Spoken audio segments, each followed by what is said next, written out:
கட்டி கொடுக்கப்படும் என்ற செய்தி சொன்னேன். தரமான வீடு கட்டி கொடுக்கப்படும். ஏற்கனவே அம்மா இருக்கும்போது கைத்தறிக்கு 200 யூனிட், விஸ்தறிக்கு 750 யூனிட் கரண்டில் மானியமாக கொடுத்தோம்.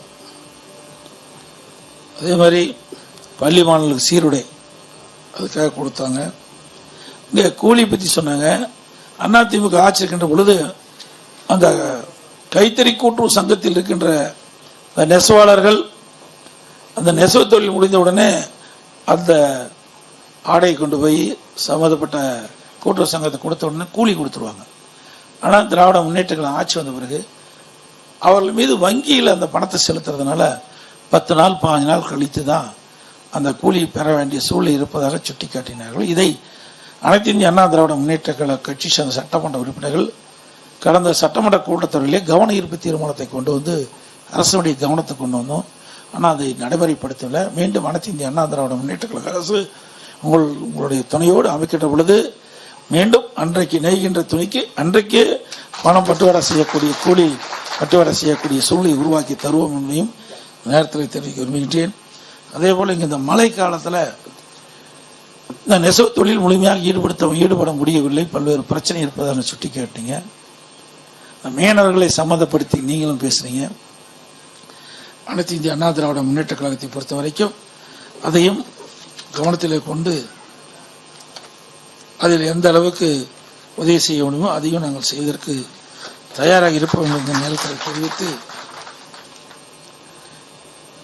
அதே மாதிரி ஜிஎஸ்டி பற்றி சொல்லியிருக்கிறீங்க. அது இப்போ எங்களுடைய ஆட்சி இல்லை, இருந்தாலும் மத்திய அரசுடைய கவனத்திற்கு எடுத்து சென்று இந்த ஜிஎஸ்டி உற்பத்தியாகும் துணிகளுக்கு வரி விலக்கு கிடைப்பதற்கான உதவி உங்களுக்கு செய்வதற்கு நாங்கள் முயற்சி செய்வோம் என்ற நேரத்தில் தெரிவித்து,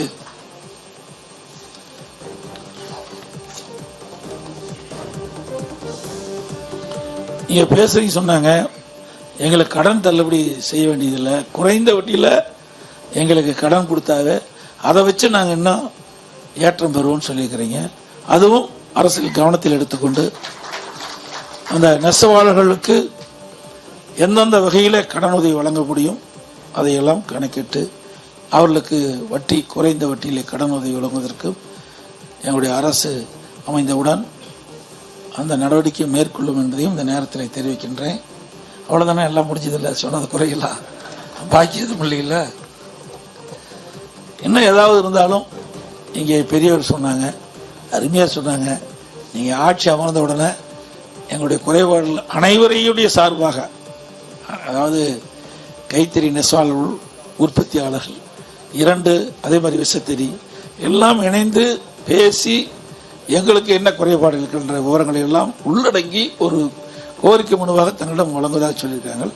அந்த கோரிக்கை மனு கிடைத்தவுடன் நிச்சயமாக நீங்கள் வைத்த கோரிக்கை பெரும்பாலும் நிறைவேற்றுவதற்கு எங்களுடைய அரசு அனைத்து நடவடிக்கையும் எடுக்கும் என்ற செய்தியை சொல்லி, இன்னும் சில விட்டு போயிருந்தாலும் அதையும் நீங்கள் மனு மூலியமாக எழுதி கொடுத்தால் அதையும் அனைத்து இந்திய அண்ணா திராவிட முன்னேற்ற கழகம் பரிசீலிக்கும்.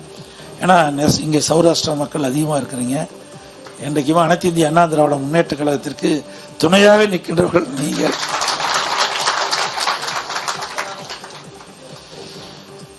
அதனால உண்மையிலேயே நெசவு தொழில் என்பது நான் பிராக்டிக்கலா எப்படி விவசாயம் எப்படியோ அதே மாதிரி தான் நெசவு தொழிலும். அதை யாரும் மறக்கூடாது. ஏன்னா நெசவு தொழில் என்பது நமக்கு ஒரு கடினமான தொழில். இன்றைய காலகட்டத்தில் நவீனமாகிட்டு, அது வேறு காலம். இன்றைக்கி 40 ஆண்டுகளுக்கு முன்பு பார்த்தா இந்த நெசவு தொழில் தான் உற்பத்தி செய்யப்படுற ஆடைகளை தான் நாமெல்லாம் அணிஞ்சிக்கிட்டு இருந்தோம். காலப்போக்கில் நவீன காலத்தில் வருகின்ற பொழுது, விஞ்ஞான உலகத்தில் வருகின்ற பொழுது நாளுக்கு நாள் விஞ்ஞான வளர்ச்சியின் மூலமாக இதையெல்லாம் மாறுது. அதனால் நம்முடைய நெசவாளர்களும் தங்களை கொஞ்சம் ஒரு படி மேலே, அதுக்கு ஏதாவது இருந்தால் சொல்லுங்கள், நாங்கள் அரசாங்கத்தின் சார்பாக நவீன முறையில் இந்த நெசவு தொழிலை மேற்கொள்வதற்கு ஏதாவது இருந்தால் நம்மளுடைய கருத்துக்கள் இருந்தால் நீங்கள் கொடுத்தீங்களா, அதை ஒரு நவீன முறையில் உங்களுக்கு எளிதாக இந்த சேலைகளை நெய்வதற்கு அந்த ஏதாவது மெத்தேட் இருந்தால் நீங்கள் சொன்னீங்களா, அதையும் நாங்கள் கவனத்தில் எடுத்துக்கிறோம். நிறைய விஞ்ஞான வளர்ச்சியாக இருக்குது. நீங்கள் காலில் என்னைக்கு அடித்து என்னைக்கு கையில் கோத்து வர்றது ஏதோ காலத்தில் செய்யலாம். உங்களுக்கு முன்னாடி பையன் செய்வாங்களா? இன்னைக்கு நவீன உலகம், விஞ்ஞான உலகம், இன்னைக்கு பேச பேச லைவ்ல போயிட்டு இருக்கு. அந்த அளவுக்கு விஞ்ஞான வளர்ச்சி ஏற்பட்டு விட்டது. நமக்கு பின்னாலும் இந்த தொழில் சிறக்க தொடர வேண்டும் என்றால் அதற்கு உண்டான நவீன யுத்திகளை நாம் இந்த நெசவுல பயன்படுத்தினால்தான் இந்த தொழில் அழியாம காக்கப்படும். அதற்கு ஏதாவது நீங்கள் கைவசம் வைத்திருந்தால் அரசாங்கத்தை, எங்களுடைய அரசாங்க பொருள் அதை கொடுத்தால் அதற்கும் உங்களுக்கு வசதி செய்து கொடுக்கப்படும் என்ற செய்தியை சொல்லி இந்த சிறப்பான ஆலோசனை கூட்டத்தில் கலந்து கொண்ட அத்தனை நெசவாளர் பெருமக்களுக்கும் நெசவாளர் சங்கத்தைச் சேர்ந்த நிர்வாகிகளுக்கும் நன்றி.